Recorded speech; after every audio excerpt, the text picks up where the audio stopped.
Amis téléspectateurs, merci de votre fidélité à ITV. Ce mois-ci, dans votre émission Gros Plan, nous nous sommes installés au centre Yakar du CEDEPS de Guédiawaye. Et nous sommes en compagnie du consortium Jeunesse Sénégal. Ils vont nous parler de leurs activités, de leurs programmes et de leurs projets et de leur proximité avec les populations et surtout les jeunes.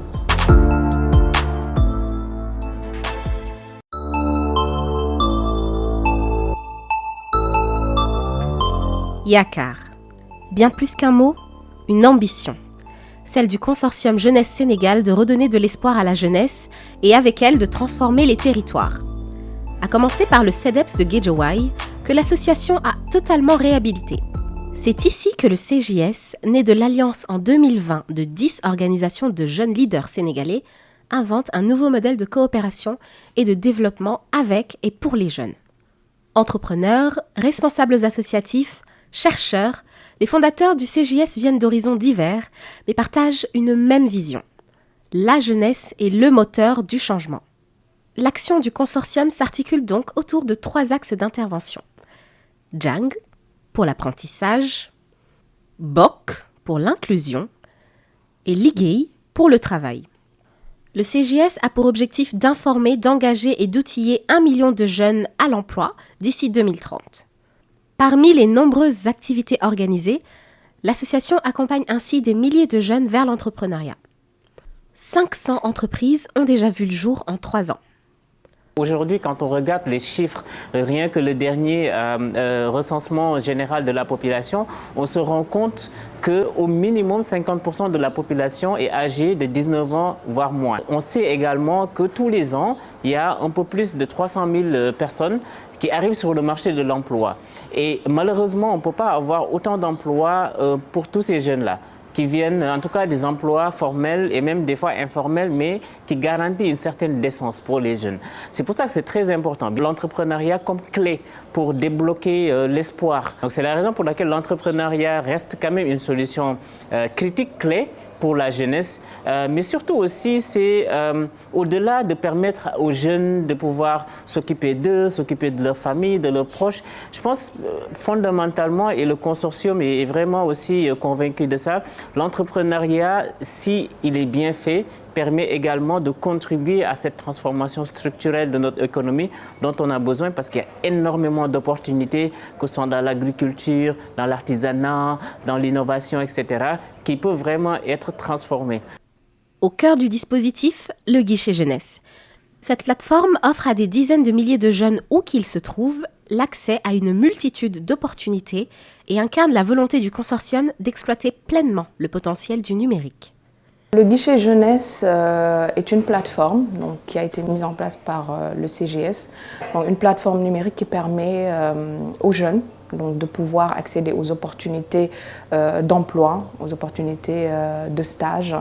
Également une plateforme qui aujourd'hui permet aussi aux jeunes de pouvoir bénéficier des différentes offres liées au financement de projets, aux formations également, parce qu'en même temps, c'est une plateforme d'e-learning qui permet aujourd'hui aux jeunes de renforcer leurs connaissances, leurs compétences à travers en fait, cet outil. Et on sait qu'aujourd'hui, le principal défi des gouvernements, des entreprises ou en tout cas des organismes qui s'activent sur les sujets en lien avec les jeunes, c'est que ces jeunes-là puissent vraiment avoir un accès facile aux informations liées aux offres d'emploi, de stage, de formation, etc. Parce que tout le temps, quand on rencontre les jeunes, ils nous disent « oui, mais où est-ce qu'on doit aller, comment on doit faire, comment accéder aux offres d'emploi, aux offres de stage, comment se faire financer, etc. » Et cette plateforme aujourd'hui permet naturellement de faciliter, comme j'ai dit tout à l'heure, l'accès en fait à ces opportunités-là, donc pour permettre aux jeunes de mieux s'intégrer socialement, professionnellement et de pouvoir lancer leurs projets ou en tout cas d'entreprendre.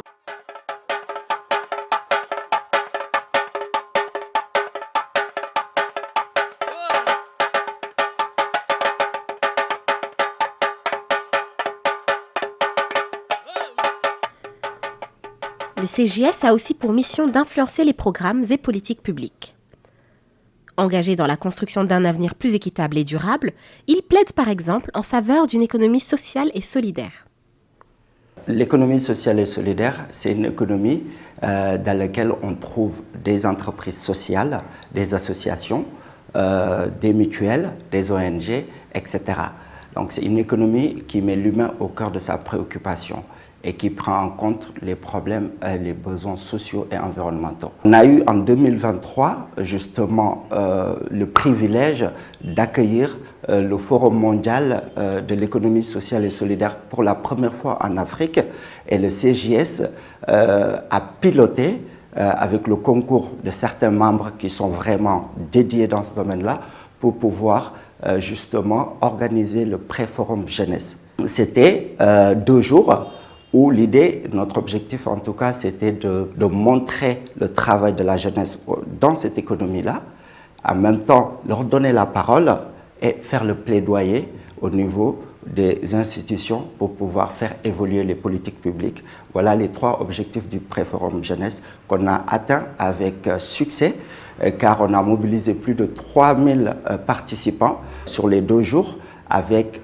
des cinquantaines d'exposants, de porteurs de solutions dans le village des ODD, pour montrer que les jeunes contribuent à l'atteinte des objectifs du développement durable. On a également travaillé sur un appel avec 11 propositions qui est en ligne, que vous pouvez voir, où on demande au gouvernement de faire évoluer ce secteur-là. Initié cet été sur la plage de Malibu, le programme Get Beach mêle justement développement économique, engagement social et respect de l'environnement, tout en renforçant la créativité et l'innovation des jeunes par le sport et la culture.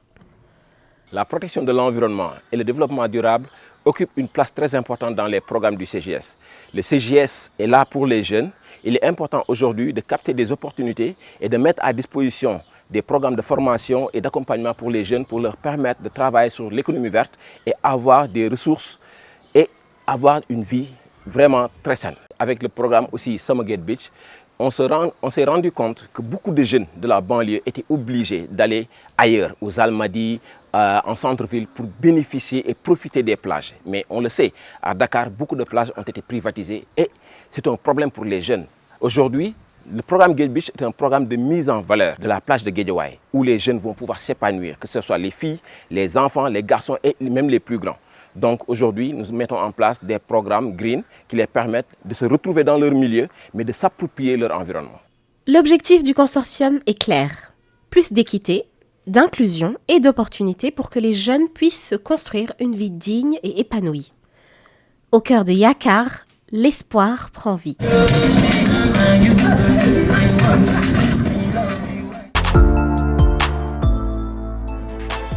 Amis téléspectateurs, merci de votre fidélité au programme d'ITV, la télé d'ici et d'ailleurs. Nous sommes à nouveau réunis dans ce numéro de Gros Plan avec comme invité M. Sobel Aziz Ngom, président et acteur-directeur exécutif du Consortium Jeunesse Sénégal, une association née et créée par des Sénégalais au Sénégal. Sobel, merci de nous recevoir dans ce magnifique théâtre de verdure. C'est un grand plaisir, Khadija, de vous recevoir. Merci à vous pour cette invitation.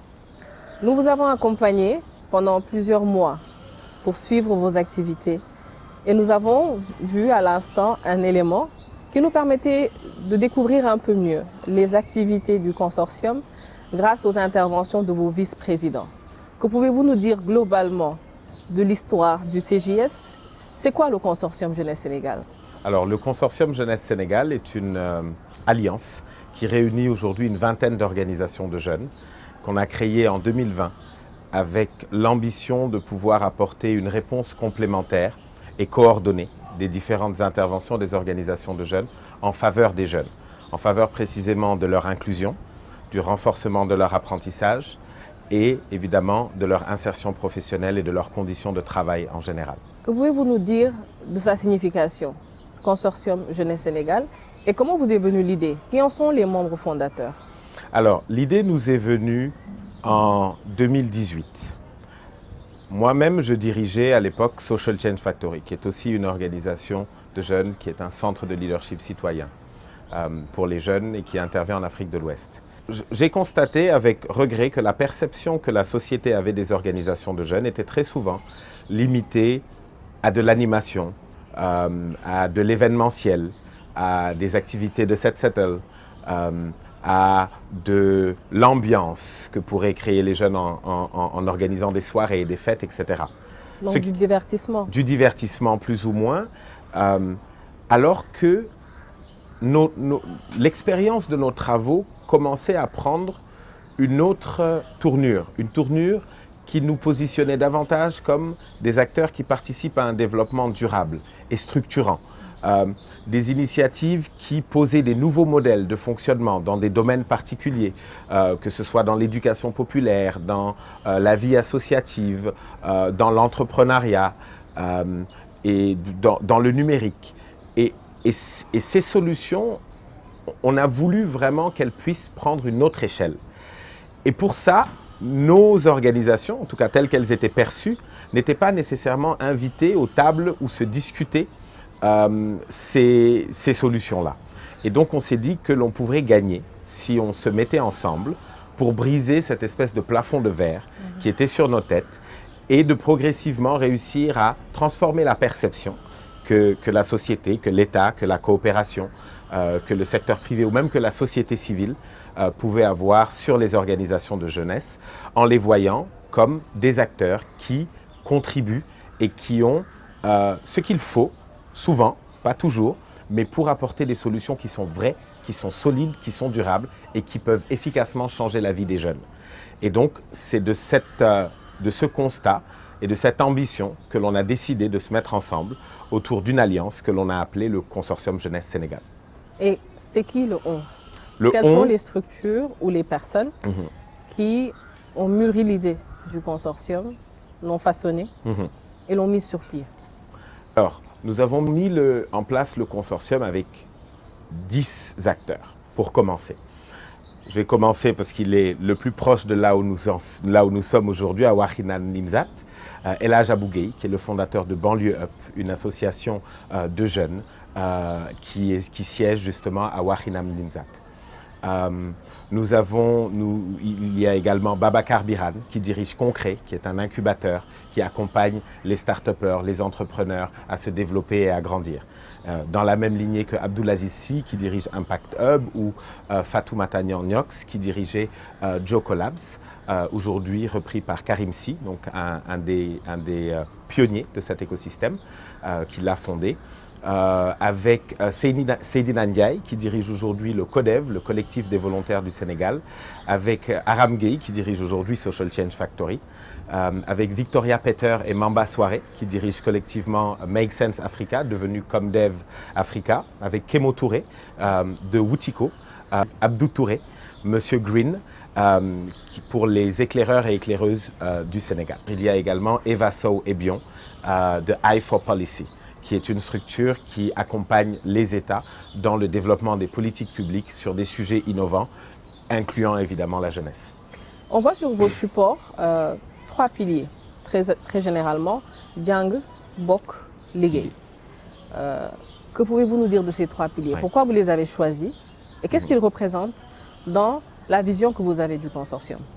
En créant le consortium Jeunesse Sénégal, nous avons voulu nous arrêter et de ne pas faire l'erreur de construire un agenda basé uniquement sur nos intuitions et nos hypothèses.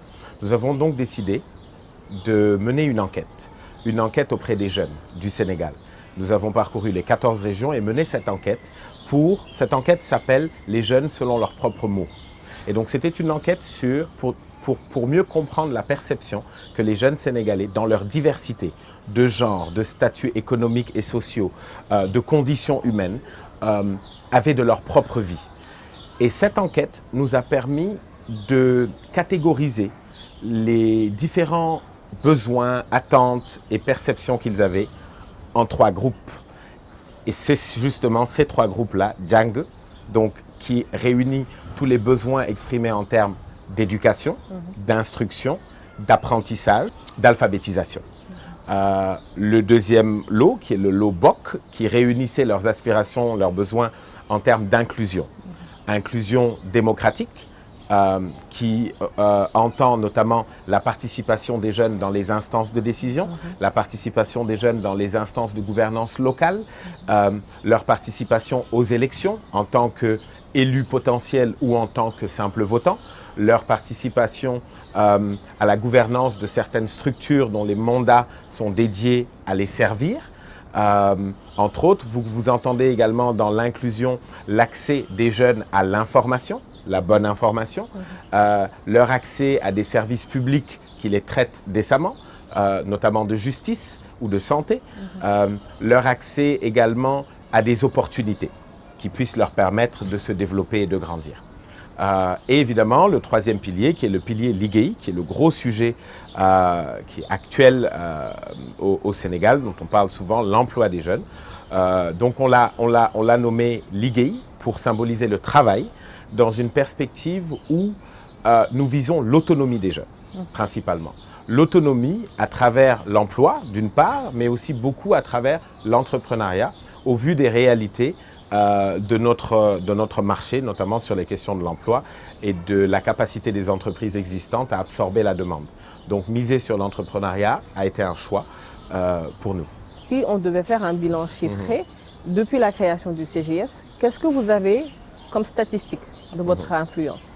On fait un gros travail aujourd'hui d'accompagnement aux associations de jeunes.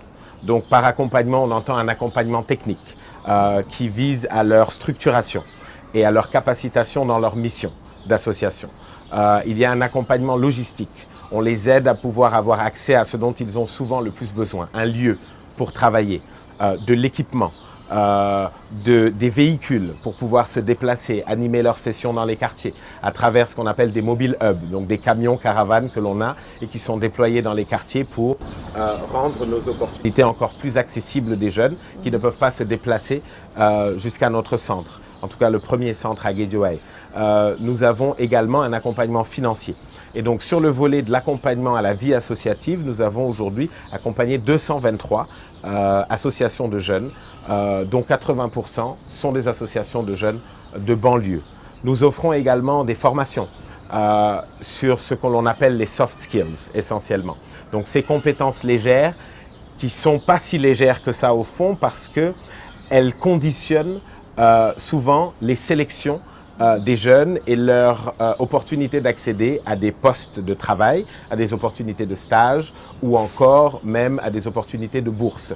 Et ces compétences légères, aujourd'hui, on peut dire que ce sont des savoir-faire pratiques qui leur permettent de se différencier, de savoir utiliser des outils numériques, de savoir faire un mail, par exemple, ce qui est aujourd'hui une évidence, mais pas pour tout le monde, de savoir organiser leur travail, gérer leur temps, de développer un état d'esprit qui soit plus ouvert, plus compréhensif des enjeux actuels, etc. Donc nous accompagnons quand même un grand nombre de jeunes sur ces sujets-là. À cela peuvent s'ajouter des sujets vitaux comme le secourisme, donc les premiers soins, et donc plusieurs formes d'ateliers, de workshops créatifs, culturels.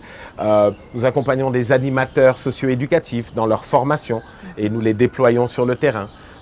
Nous accompagnons également des jeunes entrepreneurs ou aspirants entrepreneurs sur un accompagnement technique ou sur un accompagnement financier. Et donc nous essayons de mener des activités qui rentrent toujours dans ces trois clusters, Djang, Bok et Liguey, en créant des transversales entre eux. Voilà, nous avons également un programme de volontariat qui est un gros programme chez nous d'accompagnement et de formation des volontaires qui sont déployés sur le terrain et qui mènent des actions de services communautaires dans leur lieu de vie. Peut-être un élément important dans les dispositifs que l'on met en place, c'est qu'on essaie de faire en sorte que les filles et les garçons puissent accéder à nos opportunités en mettant en place parfois des éléments facilitateurs selon les réalités spécifiques des deux groupes.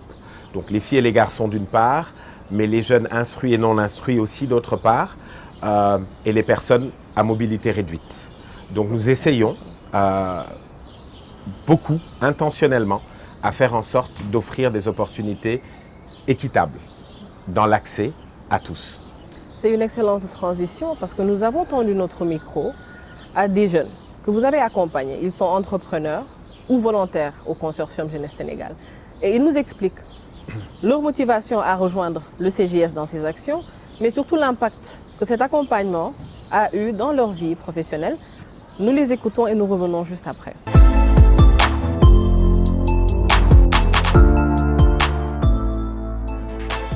Le consortium Jeunesse Sénégal, je l'ai connu lors du forum Banlieue comme le qu'avait organisé Fatou Kiné Diop. Et on faisait partie des porteurs de projets qui devaient pitcher. Alors notre projet a remporté le premier prix et le CJS nous a incubés avec l'Impact Up Dakar durant 6 mois d'incubation dont ils nous ont aidés sur tout ce qui est l'entrepreneuriat, gestion, comptabilité, finance et l'élaboration business plan, modèle et tout. On a aussi reçu une subvention de 900 000 francs pour l'achat des équipements pour les services qu'on faisait et les formations. Linguère Fab Lab développe des solutions digitales. On fait des formations sur les métiers du tech, c'est-à-dire la broderie numérique. La broderie numérique, c'est une machine qui fait des logos. Comme ça, on fait les motifs à partir de l'ordinateur et la machine les confectionne. On a aussi lancé un nouveau projet, c'est-à-dire le Maker Academy, qui consiste à initier les élèves à bas âge à tout ce qui est numérique et technologie. On fait aussi des installations de Fab Lab, c'est-à-dire équiper les écoles en Fab Lab. Pour permettre les élèves, au lieu de se déplacer, de venir jusqu'à Linguère Fab Lab, d'avoir dans les établissements leur propre Fab Lab, pouvoir utiliser les machines numériques de pointe comme l'imprimante 3D, le CNC, les robotiques et tout ça. Grâce à l'accompagnement qu'on a reçu ici, sur la prise de parole et tout, on a eu à conquérir pas mal de prix. Par exemple, le POESAM, le prix Orange de l'entrepreneuriat social en Afrique et au Moyen-Orient, dont on a remporté le 3e prix cette année. Également le prix de l'entrepreneuriat local de la ville de Dakar de cette année-ci et le prix de l'entrepreneuriat social ici que l'Impact Up Dakar nous a décerné cette année. Donc on a reçu pas mal de subventions, ça nous a permis d'avoir notre propre local à Keur Ndiaye Lo pour être plus près de notre public. Je m'appelle Khadja Touba, je suis étudiante diplômée en transport logistique. Je suis aussi bénévole, je fais partie de la 4e cohorte du programme Yakar de CJS. J'ai connu CJS sur les réseaux sociaux parce que j'étais sur LinkedIn, je surfais et j'ai vu un ami qui a partagé une affiche selon laquelle le CJS recherchait des volontaires. Et puisque j'ai tout le temps été dans le terrain, je faisais du volontariat dans mon quartier, j'ai jugé nécessaire d'intégrer. J'ai lancé ma candidature et on m'a appelé en entretien. Finalement, j'ai été. Je peux dire que c'est la meilleure expérience que j'ai eu à avoir dans le milieu professionnel parce que je venais juste d'être diplômée. Je faisais du volontariat, mais pas dans les normes.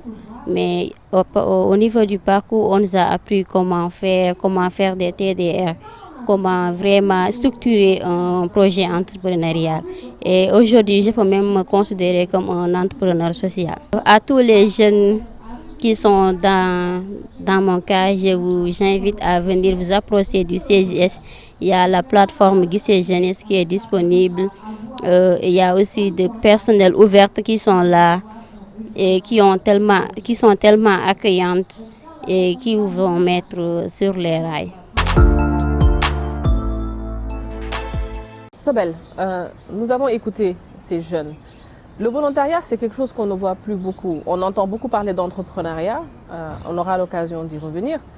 Mais sur la question du volontariat, j'aimerais quand même savoir ce qui a poussé le CJS à relancer un secteur qui était quasiment éteint au Sénégal depuis quelques années. Alors, je ne dirais pas que le secteur est éteint, parce qu'il y a quand même beaucoup de bonnes initiatives de volontariat qui existent encore.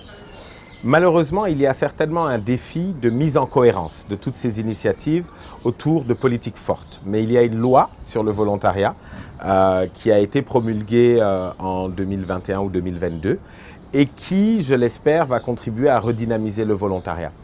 Mais c'est vrai, vous avez raison sur le fait que le volontariat ne soit plus un sujet populaire. L'entrepreneuriat a pris tous les intérêts aujourd'hui parce qu'il génère dans la perception et puis pour beaucoup dans la réalité des revenus. Cela dit, comme vous l'avez entendu avec ces jeunes-là, le volontariat, ce n'est pas que le don de soi. C'est aussi une expérience grandissante pour les individus. Tout à l'heure, je parlais de soft skills. Mais il donne aussi des hard skills, puisque dans le volontariat, vous êtes responsabilisé. Vous devez gérer des fois des enveloppes, de l'argent. Vous devez donc savoir construire un budget, le gérer. Vous devez écrire des correspondances à des autorités, à des personnes pour solliciter leur appui, à des fournisseurs, à des prestataires, etc. Et donc, vous apprenez aussi la gestion. Vous devez écrire des notes conceptuelles par rapport à ce que vous envisagez de faire.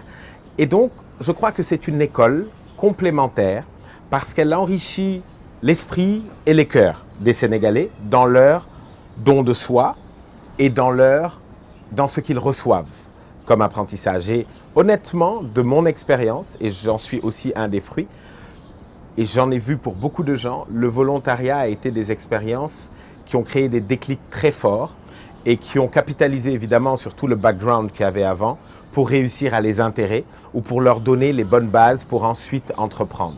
Donc il ne faut jamais laisser le volontariat de côté en se disant, comme il n'y a pas beaucoup d'argent à y gagner, ça ne sert à rien. C'est très utile pour aussi mieux connaître son pays, mieux connaître les réalités que vivent les différentes populations, mieux comprendre nos enjeux du développement. Parce que dans le volontariat, on est là en appui à la gestion souvent d'un problème ou d'une situation difficile sur laquelle on est en manque de main-d'œuvre, de personnes ou de ressources humaines en général. Comment s'est bâtie votre stratégie de développement, d'influence, vos rapports avec les acteurs de l'écosystème de la société civile sénégalaise? Comme toute histoire ou comme tout succès, je ne dirais pas que nous sommes un succès aujourd'hui, mais nous essayons de l'être. En tout cas, nous y aspirons comme modèle. Déjà, ce qu'il faut comprendre, c'est qu'on a tout de suite voulu se positionner comme un nouveau modèle de coopération. De coopération entre l'État, le secteur privé, le monde du développement, la société civile et les jeunes. Aider à leur faire comprendre que de collaborer avec les jeunes de nouvelles manières, plus innovantes, plus inclusives, peut permettre d'atteindre des objectifs plus importants. Et donc nous avons mis en place cet instrument avec 3 ambitions, dont la première est de fédérer. Fédérer qui? Fédérer d'abord les organisations de jeunes entre elles, pour qu'elles puissent se connaître, pour qu'elles puissent savoir qu'est-ce qu'elles font de différent, mais qu'est-ce qu'elles font de similaire aussi. Mais également pour qu'ensemble, elles puissent co-créer les programmes du futur, en se basant sur les meilleures choses qu'elles ont réalisées elles-mêmes. Donc il y avait une ambition dans le fait de se fédérer pour être plus forts ensemble, au profit de la cause que l'on a en partage, qui est la jeunesse. Mais il s'agissait aussi de fédérer ou d'aider à fédérer les acteurs qui ne sont pas des jeunes, mais qui travaillent pour la jeunesse.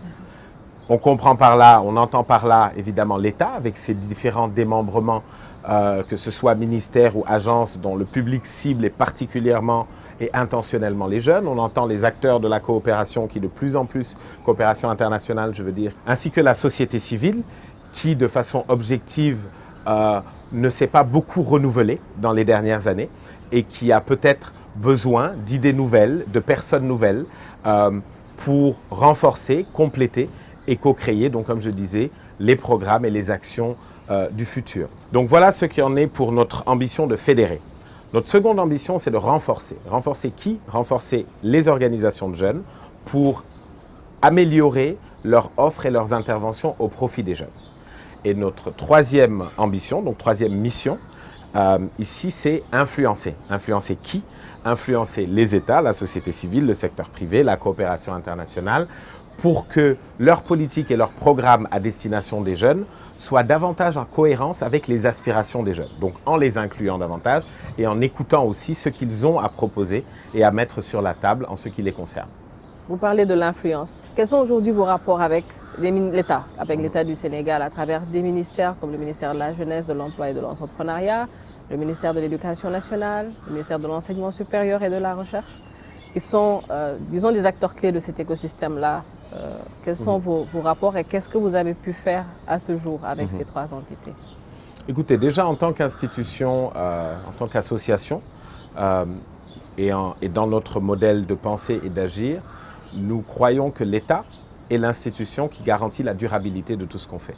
Donc pour nous, il est très important de travailler avec l'État, il est très important de coopérer avec lui et il est très important pour nous de nous faire entendre auprès de lui. Nous avons un partenariat particulièrement solide avec notre ministère que j'appellerais notre ministère de tutelle, qui est le ministère de la Jeunesse aujourd'hui, mais aussi de l'Emploi et de l'Entrepreneuriat, donc qui regroupe plusieurs priorités des jeunes, avec lequel nous avons une importante convention cadre et qui réunit plusieurs éléments, notamment l'accompagnement et la coordination d'activités dans les CEDEPS, donc comme celui dans lequel nous sommes, et qui inclut également notre accompagnement et notre participation soit dans la révision de réformes ou de politiques publiques, mais aussi dans la contribution programmatique. Donc nous travaillons avec plusieurs des services du ministère. Pour ne citer que cela, je parlerai de la direction de l'éducation populaire, je parlerai de la direction de la vie associative, je parlerai également du service civique et du volontariat, entre autres. Concernant le ministère de l'Éducation nationale, de relations très fortes existent entre plusieurs de nos membres. Je pense par là à Polaris, par exemple, qui est une association qui travaille dans le domaine du numérique pour la promotion des opportunités de numérique pour les jeunes, mais aussi pour la protection des jeunes par rapport au numérique, qui travaille donc beaucoup avec le ministère de l'Éducation nationale. Je pense à Social Change Factory, que j'ai eu le privilège de diriger il y a quelques années, qui aujourd'hui travaille beaucoup avec le ministère, notamment dans le déploiement de programmes d'éveil et d'accompagnement citoyen dans les écoles du Sénégal. Je pense à École au Sénégal, dirigée par Chérif Ndiaye, qui aussi membre du CJS et donc qui développe les cours de l'école nationale dans un format numérique mis à disposition des jeunes pour renforcer leur apprentissage, pour mieux comprendre, pour avoir accès au contenu pédagogique scolaire quand ils ne sont pas à l'école. Et donc, nos membres ont effectivement, à travers eux, nous avons donc plusieurs tissages et relations avec le ministère de l'Éducation. Je dirais de même pour le ministère de la formation professionnelle, en pensant particulièrement à Saint-Plon, qui est dans la formation, dont on a entendu la directrice Sénégal Ndeye Bitèye plus tôt, dans la formation professionnelle des jeunes sur les métiers du numérique. Et je pense aussi à Africulture Urban, donc notamment à travers le Sénégal Talent Campus, une excellente innovation qui aujourd'hui a développé une quinzaine de référentiels de formation pour les jeunes qui interviennent dans les métiers des industries culturelles et créatives. Donc je dirais que nous sommes en lien toujours, soit directement en tant que le CJS institution, soit indirectement à travers nos membres, avec les ministères qui sont les plus proches des jeunes dans leur mission. Mais nous travaillons aussi avec le ministère de l'économie, important au vu de sa mission, qui encadre également la coopération, sur des questions plus stratégiques où nous sommes parfois consultés sur des programmes qu'ils mettent en place, et ils siègent également au sein de notre conseil d'orientation stratégique, qui est l'instance suprême d'advisory, donc de conseil auprès du CJS. L'État, ce n'est pas seulement les ministères, il y a également les agences, la délégation générale à l'entrepreneuriat rapide par exemple, le 3FPT, entre autres structures. Oui. Et d'ailleurs, les directrices des deux, donc Mama Bissey pour l'ADER et puis Sophie Diallo pour le 3FPT, siègent également toutes les deux dans notre conseil d'orientation stratégique. Donc ces institutions sont très proches de nous, elles sont également très proches de nos membres, qui sont beaucoup accompagnés par elles sur les volets entrepreneuriaux et sur les volets de la formation professionnelle. Et effectivement, ce sont deux agences avec lesquelles nous travaillons en grande proximité. À ce propos, nous avons eu l'honneur de rencontrer Madame Sophie Diallo, qui nous dit quelques mots sur la vision qu'elle a des actions du consortium Jeunesse Sénégal et l'apport que vous avez auprès de la jeunesse. Nous l'écoutons et nous revenons sur le plateau juste après.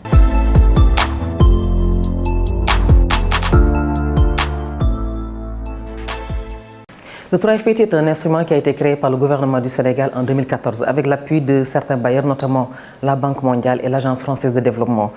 Ses missions principales, c'est déjà de mener des études prospectives pour savoir quels sont les besoins économiques ou les secteurs prioritaires ou porteurs vers quoi on doit orienter la formation. Une des principales missions, c'est de financer la formation des personnels, des entreprises, mais également des organisations professionnelles. Pourquoi faire? Pour que ces entreprises-là demeurent compétitives, pour qu'elles demeurent productives, mais également pour accompagner l'autonomisation de ces organisations professionnelles. Quel est l'objectif? Une fois que ces structures-là sont solides, elles peuvent aspirer à avoir plus de ressources humaines, à recruter, à créer des emplois. Donc en ce sens également, à côté de ce guichet de financement des entreprises et organisations professionnelles, nous avons également un guichet de financement des demandes individuelles pour accompagner l'employabilité, mais également l'auto-emploi des jeunes. Le 3FPT également a la mission d'accompagner les établissements dans l'élaboration de leur plan stratégique de développement, l'écriture des programmes, la formation des formateurs qui soient à même de pouvoir former les autres. Donc c'est tout un parcours d'accompagnement de la formation professionnelle sur lequel nous sommes avec une assurance qualité de nos interventions qui est un guichet transversal. Donc 4 guichets pour nous permettre de mener à bien cette mission de financer la formation professionnelle technique. Aujourd'hui, en 2024, l'ambition pour le 3FPT, c'est déjà de lancer son plan stratégique de développement qui couvre 2024 à 2028 avec une volonté d'avoir 1 million de talents à l'horizon 2028. Et pour nous, pour y arriver, justement, il nous faut nous adosser à un écosystème parmi lesquels nous sommes ravis de compter le consortium Jeunesse Sénégal. Aujourd'hui, pour nous, des structures de jeunesse comme le CJS sont importantes. Nous sommes une entité. Nous ne pouvons pas recruter plusieurs personnes, mais nous devons veiller à avoir une excellence opérationnelle. L'excellence opérationnelle requiert une plus grande proximité, une efficacité dans notre intervention, une diligence dans le traitement, parce que la jeunesse, elle est impatiente et elle a droit à l'être également. Mais nous voulons pouvoir donner des réponses rapides. Et le CJS, pour nous, qui est très présent déjà au niveau de la banlieue, mais également sur tout le territoire national, constitue un excellent relais par rapport à cette jeunesse-là, pour nous permettre déjà d'avoir cette proximité-là, parce que en comptant, je pense, 2023, CJS c'était 51 000 visiteurs déjà dans ces espaces. Et pour nous, c'est une manne pour que les jeunes aient accès à l'information, qu'ils puissent savoir qu'est-ce qui existe, qu'est-ce qui est à leur portée, quelles sont les entités qui peuvent les accompagner. Et en cela, CJS constitue un outil puissant de communication et de transmission de l'information. Amis téléspectateurs, vous l'aurez compris, nous sommes toujours au centre Yakar du CEDEPS de Guédiawaye, en compagnie de M. Sobel Aziz Ngom, président, directeur exécutif du consortium Jeunesse Sénégal. Monsieur Ngom, ou je dirais Sobel, compte tenu des ambitieux programmes et projets que vous nous avez présentés et ceux à venir également, comment parvenez-vous à mobiliser vos ressources pour mener à bien ces projets qui, on va sans dire, demandent beaucoup de moyens financiers? La stratégie du CJS, comme je l'ai un peu expliqué, elle repose vraiment sur le principe de plus fort ensemble. Plus fort dans le nombre évidemment, mais plus fort aussi dans les propositions, plus fort dans les relations, plus fort dans la capacité d'implémentation et plus fort dans les idées. Nous avons choisi essentiellement dans notre démarche de travailler sur des concepts qui étaient les nôtres, que nous pensons utiles sur la base de nos expériences, et de soumettre ces concepts à des institutions qui accepteraient de les financer dans leur état, qui accepteraient de faire confiance donc aux jeunes sénégalais à mettre en œuvre ce qui est important pour eux, qui a été pensé par eux et qui va être mis en œuvre par eux. Et donc, nous avons décidé de nous ouvrir à différentes institutions que l'on connaît sur la place, qui ont pour tradition d'appuyer des initiatives de la société civile. Donc aujourd'hui, nous avons différentes formes de partenariat. Nous travaillons avec des institutions évidemment nationales qui nous apportent des fois pas du financement mais de l'infrastructure, du soutien technique ou humain et d'autres qui nous financent et financent la réalisation de nos programmes. Ces institutions sont d'origine européenne pour certaines, américaine pour d'autres. Je pense en Europe à la France, à l'Allemagne, aux Pays-Bas ou encore à la Belgique avec lesquels nous avons des coopérations. Pour l'Amérique, je pense au Canada et aux États-Unis. Donc nous travaillons dans ces pays soit avec des institutions publiques, soit avec des institutions privées, type entreprises ou fondations, et qui accompagnent notre agenda. Notre agenda, c'est Yakar 2030. C'est assez simple. On a 3 piliers. On ne s'éloigne pas de ces 3 piliers et dans chacun de ces piliers, on a des ambitions de transformation. De transformation, ça ne veut pas dire on casse tout, on jette à la poubelle, mais on essaye de regarder sur chacun, sur l'inclusion, sur l'apprentissage et sur le travail, comment certaines innovations peuvent amplifier l'impact en diminuant les coûts. À ce propos, vous étiez il y a quelques mois aux États-Unis, à l'Assemblée générale des Nations Unies, et vous avez parlé du label jeunesse. Pouvez-vous nous l'expliquer? Alors, si vous voulez, quand quand on a créé le CJS, dans la manière, dans l'esprit, dans l'idée, à titre individuel, et je pense pouvoir parler pour beaucoup de nos membres, on est quand même parti avec une grande frustration que ce que nous réalisions n'était jamais réellement valorisé, même si ça changeait des vies de façon effective. On se rend compte, paradoxalement à cet état de fait, que les institutions, les entreprises, les États, les ONG parlent de la jeunesse non pas comme un nice to have, mais comme un must have. Ça veut dire qu'il faut que les jeunes participent à l'élaboration de nos programmes, il faut que les jeunes soient dans l'implémentation, il faut que les jeunes évaluent nos programmes, il faut qu'on pense avec eux, il faut qu'ils soient assis à la table, il faut. Ça, c'est ce qu'on entend toujours. Le problème, c'est que ça ne s'est pas transformé en réalité effective. Et je pense que ce n'est pas seulement par manque de volonté. C'est beaucoup parce que ces institutions ne savent pas comment le faire. Parce que dans leur construction, elles ne sont pas câblées pour faire des choses comme ça. Elles ne sont pas câblées pour travailler avec les jeunes. Elles sont câblées pour travailler pour les jeunes. Et donc, quand on veut se transformer, il faut que l'on apprenne à faire différemment. Et donc, nous avons réfléchi à mettre en place un instrument qui va guider ces institutions-là à apprendre à faire différemment. Donc, une norme, une certification qui va dire aux institutions, si vous mettez un financement de 100 millions pour les jeunes, vous devez vous assurer que les jeunes participent, sont inclus et sont valorisés dans le dispositif d'implémentation de votre programme que vous avez financé à 100 millions. Et donc le Youth Friendly Standards, qu'est-ce qu'il offre?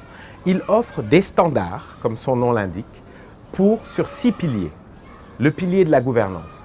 Comment on valorise et on inclut les jeunes, avec des recommandations spécifiques et des indicateurs. Sur les ressources humaines, comment on peut valoriser les compétences et pas seulement les diplômes universitaires et l'expérience des jeunes. Pour que, comme dans notre pays aujourd'hui, presque un jeune sur 2 n'est pas scolarisé, est-ce que ça sous-entendrait qu'il n'y a qu'un jeune sur 2 qui peut avoir accès à des responsabilités professionnelles? Peut-être qu'il n'est pas scolarisé ou diplômé, mais il a une expérience ou une compétence qui est avérée. Sur les achats, aujourd'hui, dans un projet achète énormément de choses. Un projet achète des tables, des chaises, des ordinateurs, de la nourriture, etc. etc. Comment on peut s'assurer que pour des fonds destinés aux jeunes, les entreprises de jeunes sont priorisées dans le cadre de ces programmes? Une discrimination positive. Ou au moins qu'il y ait des discriminations positives qui vont dans ce sens. Ensuite, sur les programmes, produits et services. Ensuite, sur les relations partenariales. Vous ne pouvez pas faire un projet sur les jeunes et n'avoir aucune organisation de jeunes partenaires de ce projet.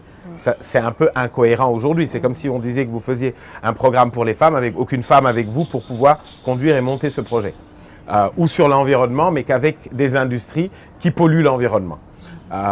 Donc, voilà. Et puis sur le community development, pour terminer. Et donc ce Youth Friendly Standard, il va permettre, s'il est appliqué par un grand nombre d'organisations, et donc pour en revenir au lancement à New York, nous avons voulu le positionner non pas comme un instrument sénégalais, mais un instrument international créé au Sénégal.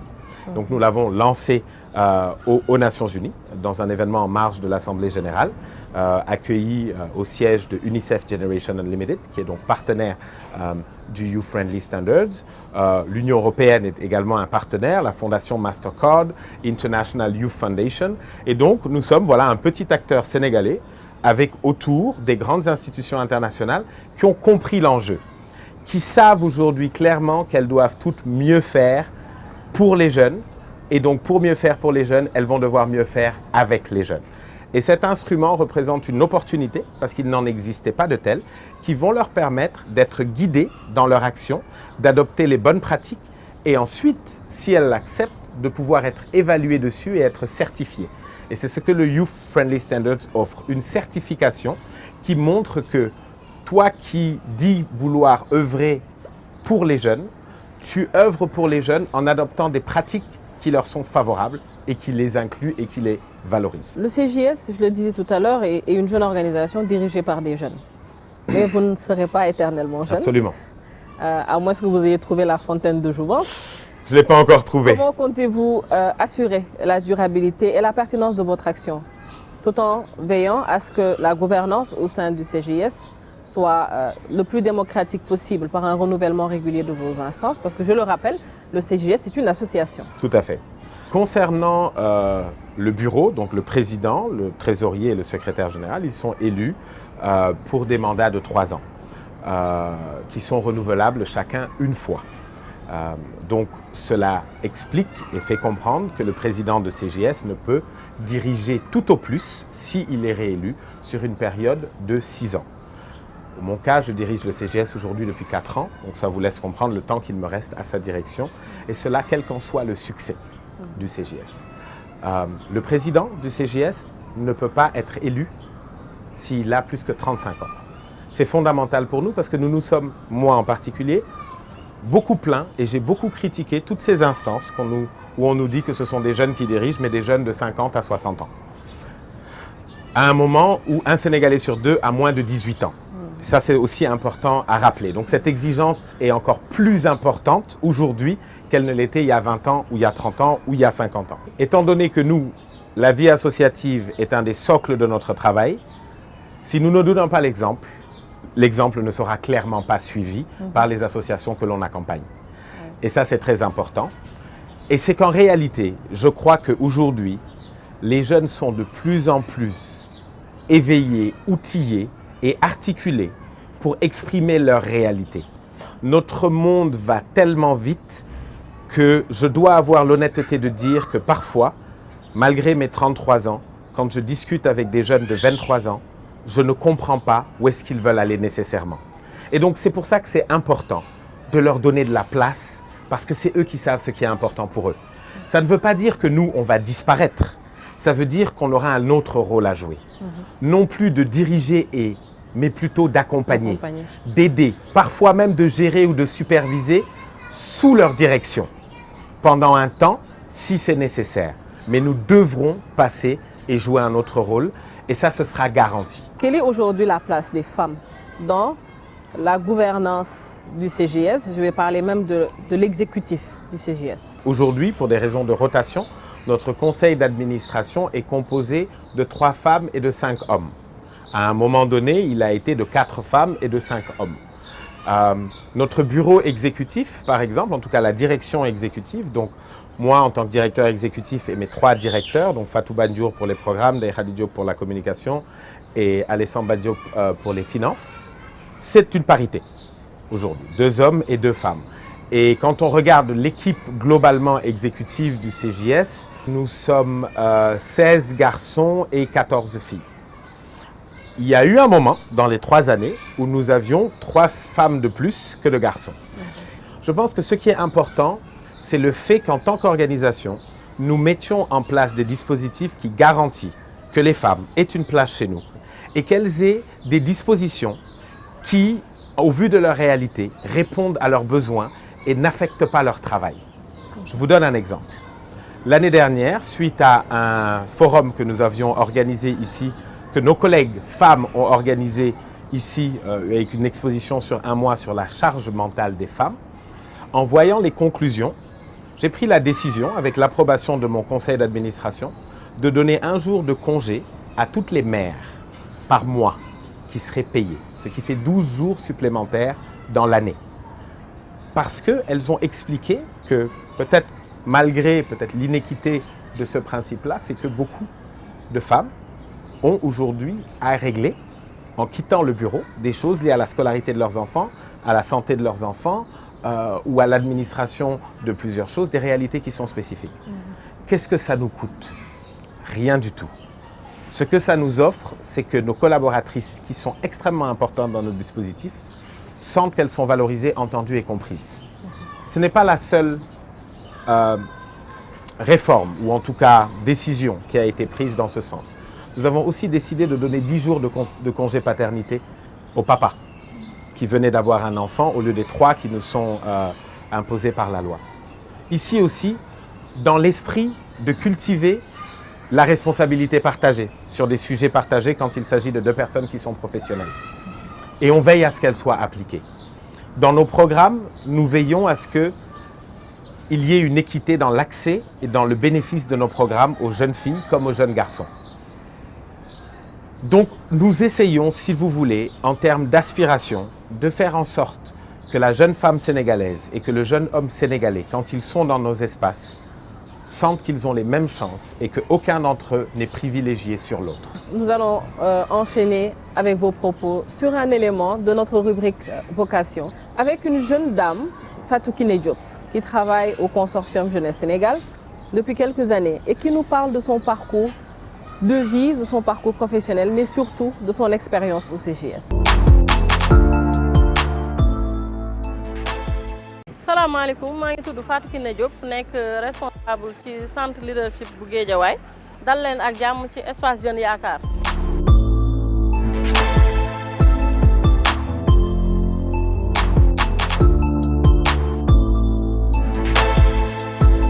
Depuis 2007 ba tey maa ngi nekk entrepreneur nekkoon tamit ci mouvement bi ñuy wax mouvement hip hop ci la développé compétence yu bëri. ñu am benn centre bu tudd Guédiawaye hip hop nga xamante ne dafay insérer ay jeunes ci métiers yi nekk ci hip hop donc foofu laa jógee après ma continuer di nekk entrepreneur créer benn plateforme bu tudd e-tontine boo xamante ne gagné na yenn prix fii ci Sénégal jóge foofu mais mën naa wax ne consortium Jeunesse Sénégal mooy sama première expérience professionnelle bu may liggéey ci biir entreprise donc fii nii bi ma fii ñëw maa ngi nekk communauté builder maanaam maa doon lijjanti lépp lu jëm ci communauté yi ma nekkaat fii 1 an après ma nekk responsable centre bii nii te ci 2024 bi dinaa may nekk chef de projet Get Beach. li may def ci projet Get Beach mooy maanaam fexe ba ñu mën a am autorisation pour mën a dérouler valoriser plage yu Guédiawaye ndax dañuy seetlu ne ñun ñëpp ñu dëkk ci banlieue bi dañuy dem ba corniche di mën a di dem ci ay restaurant ak yooyu bëggatuñu jéggiwaan di dem di uti loolu ndax mën nañ ko am ci plage bii nii. li ma mën a wax ci gérer centre bi mu ngi nekk ci maanaam planification activités yi nga xamante ne mooy centre bi liñ fiy def exécution ak suivi évaluation maanaam xool jeunes yooyu noonu parce que li ma nekkoon communauté daf ma doon permettre may mën a xam ndaw yi lan la ñuy soxla lan moo nekk seen i besoin lan lañ soxla ci formation wala ci liggéey donc ci loolu lañ doon sukkandiku pour mën di def ay planification donc suivi évaluation bi nag dafay nekk maanaam loolu ñu leen proposer comme planification ndax gis nañ ci seen bopp lan lañ bëgg ñu mën a yokk pour di gën a mën a aménager ay activités. ci consortium Jeunesse Sénégal booy xool jëluñu ma fi ndax diplôme dañ ma fi jël ndax compétence te imaginer loolu nekkul loo xamante ne dañ koy valoriser ci dëkk bi. ñoom ñu mën ko accepter mën a comprendre loolu bokk na ci samay expérience parce que jóge naa fi nekk community builder nekk responsable ba ci chef de projet te loolu noonu bokk na ci expérience yi may wax chaque jour moo fi gën a neex. conseil bi ma mën a jox ndaw yi mooy que ne maanaam ñu uti ay compétences ñu bañ a yàqamte tamit te maanaam ñu sob daal di dem di jege yenn association yi parce que. dafa mel ne da ngay gis ñoo xamante ne dañuy jàng jaar ci cursus normal ba pare après du ñu am compétence mais da ngay seetlu ne ñi jaar ci association yeeg structure yi dafay am yu bëri yu ñuy jàng ci biir mën naa joxe exemple ne defar budget wala defar TDR mën nga jàng ba pare te doo ko am alors que boo jaaree ci association yi vite fait di nga mën am compétence yooyu. Sobel, nous sommes quasiment au terme de notre entretien. Si en tant que jeune, une personne souhaitait rejoindre le consortium pour être volontaire, par exemple, ou pour venir travailler avec vous dans votre équipe, quelle démarche devrait-il adopter? Alors, je dirais que de façon générale, pour accéder à nos opportunités, c'est sur le guichet jeunesse. Donc, même les opportunités du CJS sont elles-mêmes publiées sur le guichet jeunesse. Donc, des jeunes qui recherchent des opportunités de volontariat ou de travail peuvent consulter le guichet souvent et ils verront, ou nos réseaux sociaux, hein, évidemment, on est, comme toute association et association de jeunes en particulier, on est sur les réseaux sociaux, Instagram, Facebook et plus professionnel LinkedIn et TikTok. Bon, comme toutes les organisations, on est sur tous les réseaux sociaux, donc les jeunes peuvent nous y retrouver. Consortium Jeunesse Sénégal ou CJS Yakar. Donc c'est les deux appellations. Et le CJS qui est, donc je le disais tout à l'heure, au centre Yakar. Voilà, c'est ça. Et donc, de Guédiawaye à Warkinan Nimzat. Exactement. Alors pour une association, est-ce que c'est la même démarche ou est-ce qu'elle est différente pour devenir membre à part entière, on va dire, du CJS, rejoindre l'Assemblée générale, et éventuellement le comité d'orientation? Alors ça c'est effectivement une question avec laquelle j'ai beaucoup d'enthousiasme à répondre parce que notre dernier conseil d'administration a pris des décisions très positives allant dans ce sens. La première, c'est qu'après 3 ans avec un modèle d'intégration des membres par cooptation, pour maîtriser un petit peu notre croissance, nous avons décidé de nous ouvrir à toutes les organisations de jeunes du Sénégal qui souhaitent nous rejoindre d'une façon ou d'une autre. Donc nous avons plusieurs niveaux d'adhésion. Et donc une association va pouvoir aujourd'hui, qu'elle soit une grosse association nationale ou une petite association dans un territoire dans lequel nous sommes présents ou nous intervenons, qui voudrait rejoindre notre dispositif, soit pour bénéficier d'appui, de soutien ou tout simplement d'espace, soit pour participer à la mise en œuvre de nos activités, donc pourra nous rejoindre. Un processus assez simple sera communiqué dans pas longtemps sur nos réseaux sociaux et nos plateformes avec un formulaire de manifestation d'intérêt pour adhérer au CJS. Et donc ça, je suis très content de cette nouvelle donne puisque effectivement, nous avons accompagné, comme je le disais, plus de 220 associations ces dernières années. Et ces associations souhaitent être membres du CJS. Et c'est tout à notre honneur d'ailleurs. Et c'est important que nous puissions aussi les accueillir dans la même idée que ce dont on a parlé tout à l'heure sur la gouvernance. Si on ne prépare pas la génération future d'associations de jeunes qui viennent de naître ou qui sont en train de se créer à pouvoir être plus solides pour prendre notre place, même si on a un modèle de gouvernance solide qui dit on part, mais on ne sera pas bien remplacé. Et quelque part, au vu de tout le travail, de toute l'énergie que l'on a tous mis, membres, staff, inclus dans la construction de notre projet, c'est important de nous s'assurer que les passations vont se faire avec des organisations qui ont suffisamment d'outils, qui ont un esprit partagé d'une autre pour pouvoir prendre la relève. Donc oui, les organisations de jeunes partout au Sénégal pourront rejoindre le consortium Jeunesse Sénégal à partir, je crois, de février ou de mars 2024. On est en 2024, une année électorale. Tout à fait. Nous allons, dans quelques semaines, élire le futur président de la République du Sénégal, le 5e. Quelles sont les perspectives du CJS en cette année et quelles sont les attentes également par rapport au futur chef de l'État et son gouvernement?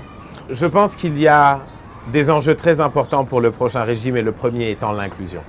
Les jeunes de ce pays ont exprimé suffisamment leurs besoins d'être inclus davantage et pas d'être inclus de façon superficielle, de participer à des conversations pour être là sur les photos, etc. Ils ont démontré à travers les différentes crises qu'on a eues, leur capacité à pouvoir être entendus quand ils sentent qu'ils ne le sont pas du tout. Mais ils ont aussi démontré d'un point de vue plus positif leur capacité à régler des problèmes quand personne ne les règle pour eux et pour leur communauté. Et je pense en particulier à leur engagement et à leur implication dans la gestion de la crise de Covid. L'inclusion va rester une priorité qui, pour moi, va pouvoir améliorer nos performances sur les 2 autres priorités, que sont évidemment l'apprentissage, qui inclut l'éducation, où il faut plus que des réformes. Il faut carrément, à mon avis, des restructurations, parce que l'école telle qu'elle est aujourd'hui, et au vu de nos réalités démographiques, ne pourra pas répondre aux besoins en éducation de tous les jeunes. 3% de taux démographique, ça veut dire 3% de plus chaque année qui demanderaient à être éduqués, sachant qu'on n'arrive pas aujourd'hui à éduquer tout le monde. Le stock qu'on a. Le stock qu'on a. Donc ça veut dire qu'il va falloir qu'on repense les modèles de transmission d'éducation et d'apprentissage, qu'on implique davantage les sociétés civiles, le secteur privé et les communautés dans ce rôle d'éducation et qu'on repriorise les savoirs, les savoir-être et les savoir-faire qui sont fondamentaux. Qu'on s'assure au moins de donner à tout le monde les fondamentaux pour que chacun, s'ils n'ont pas le parcours qui est le parcours classique, puisse au moins avoir les bases pour pouvoir naviguer et s'en sortir dans la société avec d'autres formes de formation continue, d'apprentissage, de stage, de travail, etc. Et sur le travail, effectivement, il va falloir continuer à miser sur l'entrepreneuriat, mais il va falloir miser davantage sur l'industrie. Parce qu'aujourd'hui, l'entrepreneuriat individuel, oui, permet de régler des problèmes individuels. Certaines petites entreprises parviennent à devenir des plus grandes entreprises. Mais la réalité, c'est que la demande aujourd'hui en termes d'emploi, à peu près 300 000 nouveaux demandeurs d'emploi par an sur 30 000 nouveaux emplois créés, c'est 1 jeune sur 10 qui s'insère dans le secteur privé actuel. Donc ça veut dire qu'il ne faut pas seulement se dire l'entrepreneuriat va être la solution. c'est qu'il faut aussi aider ce secteur privé à être plus fort et plus en capacité de recruter en masse. Et donc ça va passer par la productivité de ce secteur privé pour générer plus de revenus, le fait d'avoir accès à des capitaux locaux dans nos entreprises pour que les profits de ces entreprises-là ne soient pas repatriés dans les pays d'origine de ces entreprises et plutôt réinvestis ici pour renforcer justement nos entreprises afin qu'elles puissent employer davantage. Aussi, évidemment, il va falloir mettre de l'argent dans des solutions qui sont des solutions entrepreneuriales locales, qui sont endogènes, qui ont des vocations locales ou qui ont des vocations internationales. Et donc, mes encouragements à ce gouvernement venant, c'est ne soyez pas que dans les mots. Ne parlez pas de la jeunesse. La jeunesse, si on l'encadre et on lui donne les moyens d'agir, elle agit et elle va apporter au Sénégal une réponse extraordinaire. Alors le CJS, c'est à Dakar actuellement, à Guédiawaye. Quelles sont les perspectives pour le reste du Sénégal? Alors, effectivement, le CJS a choisi de se positionner à Guédiawaye, au Wakhinane Nimzatt en particulier, d'abord parce que Guédiawaye est le département qui a la plus importante densité au Sénégal, 35 000 habitants au kilomètre carré, ce qui fait que c'est la plus grande densité de jeunes. Et c'était une façon pour nous de pouvoir démontrer et prouver que si on arrive à travailler ici, on pourrait le faire partout. Cette année est la grande année de mise à l'échelle du CJS. Après 3 ans d'intervention uniquement à Guédiawaye, destinée à la banlieue. Donc, dans notre stratégie de déploiement, en 2024, nous allons nous déployer assez vite et assez fort d'ailleurs, puisque nous allons nous installer dans 8 départements. Nous allons à Ourossogui, nous aurons un centre comme celui-ci aussi à Tambacounda, à Kédougou, à Sédhiou, à Ziguinchor, à Kaolack, à Thiès, en plus de celui de Guédiawaye. Et nous allons déployer la stratégie et le modèle que nous avons mis en place ici à Guédiawaye dans ces 8 autres régions et offrir donc aux jeunes de ces régions ces dispositifs qui sont des dispositifs quand même de grande valeur ajoutée comme l'expriment les témoignages qu'on a reçus ici. Pour vous donner un chiffre, Guédiawaye, c'est 51 000 jeunes visiteurs que l'on a reçus en 2 ans d'intervention. Et donc, on a une ambition très grande dans ces autres centres. Nous allons également organiser en 2024 et en 2026 2 grands événements pour la jeunesse, qu'on a appelé des conventions jeunesse et qui vont nous aider dans notre objectif de fédérer à connecter davantage les différents piliers du gouvernement. Cela représente des budgets très importants sur des accords que nous avons signés avec des partenaires à nous qui seront très bientôt publiquement annoncés et lancés et qui, je crois, serait une démonstration nouvelle, forte et sans équivoque qu'il est possible de faire confiance aux jeunes pour gérer des choses importantes, pour gérer de l'argent, pour gérer des ambitions de développement local. Et tout ça à travers des dispositifs que nous avons mis en place qui sont solides sur notre gestion budgétaire, sur notre gestion professionnelle, sur notre gouvernance, qui nous permettent d'avoir cette confiance-là et qui nous permettent aujourd'hui d'avoir de grandes ambitions pour notre pays. Nous allons sur ces mots vous remercier, Sobel, de nous avoir reçus dans ces lieux. Remercier nos amis téléspectateurs. Merci à toute l'équipe technique, le montage, Laïdouf, toujours fidèle au poste, et à tous les partenaires de Gros Plan. Rendez-vous dans quelques semaines dans un nouveau numéro de Gros Plan. Merci à tous et à très bientôt.